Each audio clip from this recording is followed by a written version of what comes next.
Hello everyone and welcome back to another tier list video. Now this is an interesting one because it's probably going to be the shortest one I've ever had to do, simply because it's Frank Ocean and Frank Ocean hates releasing music.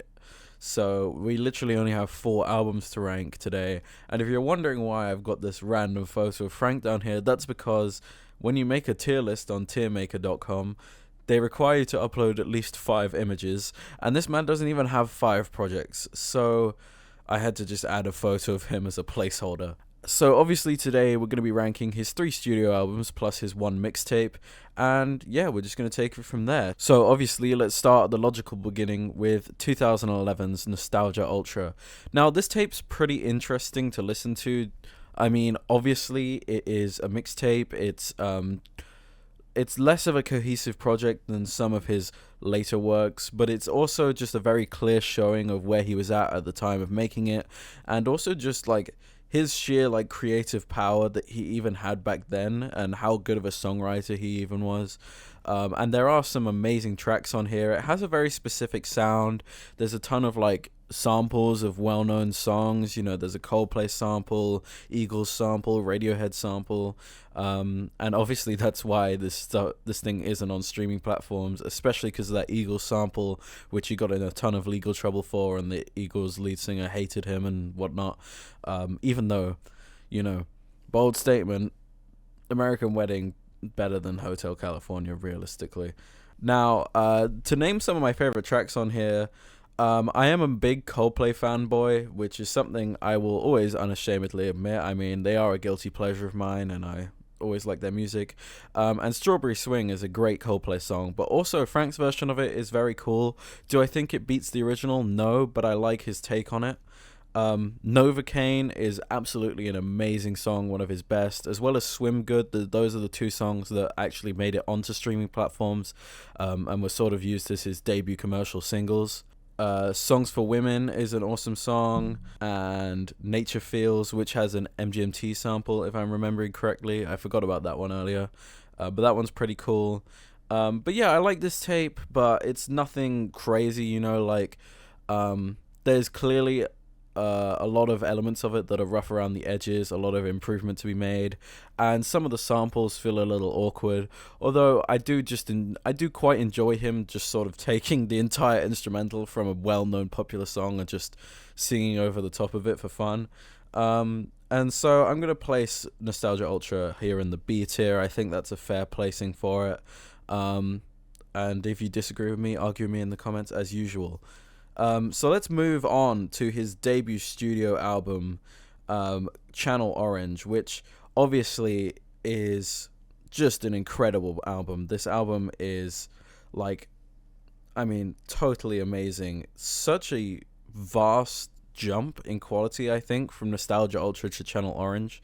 Even though I like Nostalgia Ultra, it's crazy how good of an album this is, with songs like Thinking About You, Super Rich Kids, Sierra Leone, Pilot Jones, Crack Rock. Like, they are all just some of the smoothest, airiest, like just most beautiful alternative R&B you will ever hear.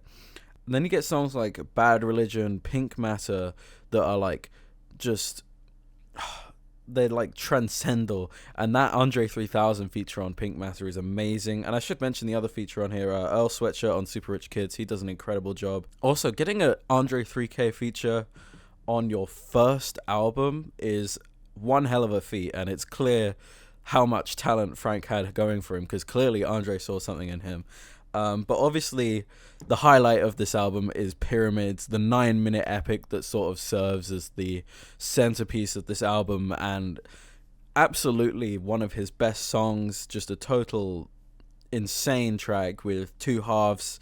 This like really cool like synthy part in the first half, and then you just go down and it like beat switches into this sort of darker nightlife, this darker beat, this darker nighttime feeling beat, which ends in this like huge guitar solo section. It's an amazing track, and the way it progresses is so incredible. And actually, I'm one of the few people, I think, who really prefers the first half.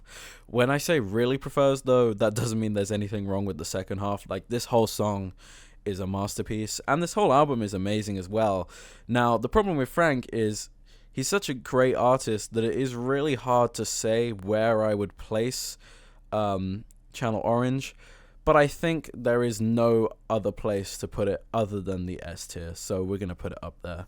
And now we have Endless from 2016. Now, this album is interesting because obviously it was released the day before Blonde.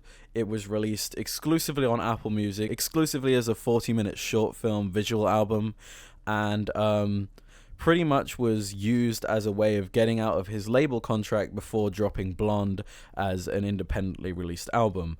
Now, for that reason, I feel like for a while it got really overlooked as just sort of, oh, it's a throwaway album to get out of a label contract. But this album is amazing, and it's a really interesting album because there's only like a certain number of full songs on here, and a lot of the other tracks are like very short little ambient pieces or sound collages, and even some of the full songs are very short, like they might be under 2 minutes or like bang on 2 minutes or just over them. Like Comme des Garçons and Xenons are two amazing songs, and they're both under a minute.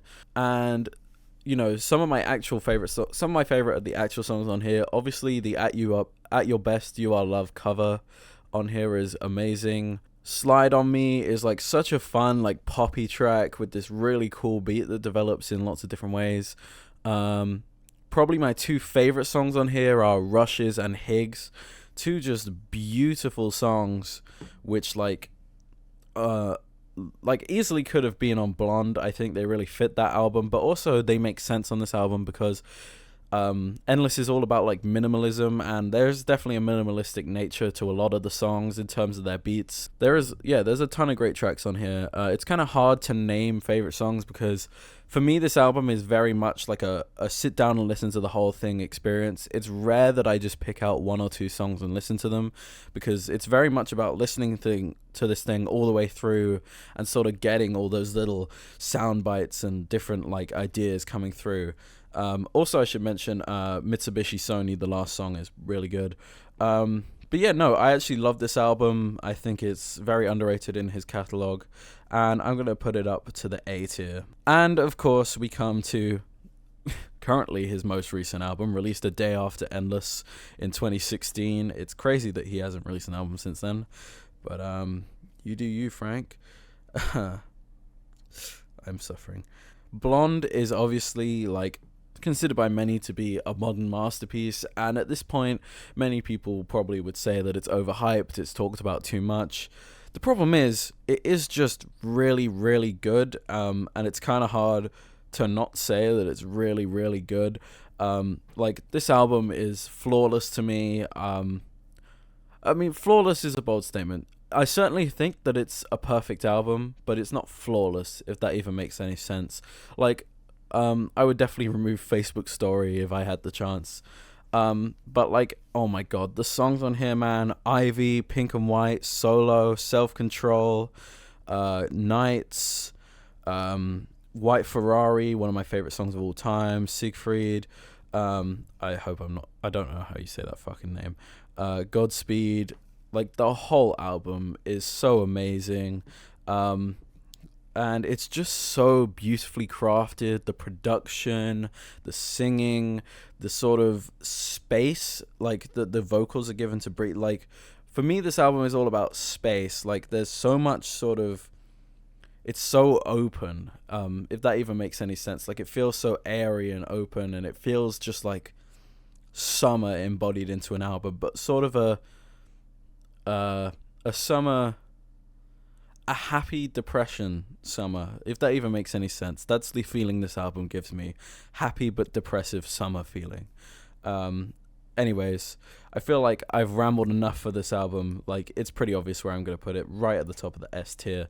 It's an incredible project, and probably one of my favorite albums of all time, and his best album. And yeah, that concludes my ranking. I wish it didn't have to, but this man never wants to drop music. And that's all we have for now. If you enjoyed this video, make sure to check out some of my other tier lists. The link will be in the description. Also, if you're not already subscribed to the channel, do consider that. I have lots of content like this coming out, and also gaming content and other stuff. And other than that, I will see you next time. Thank you for watching. Goodbye.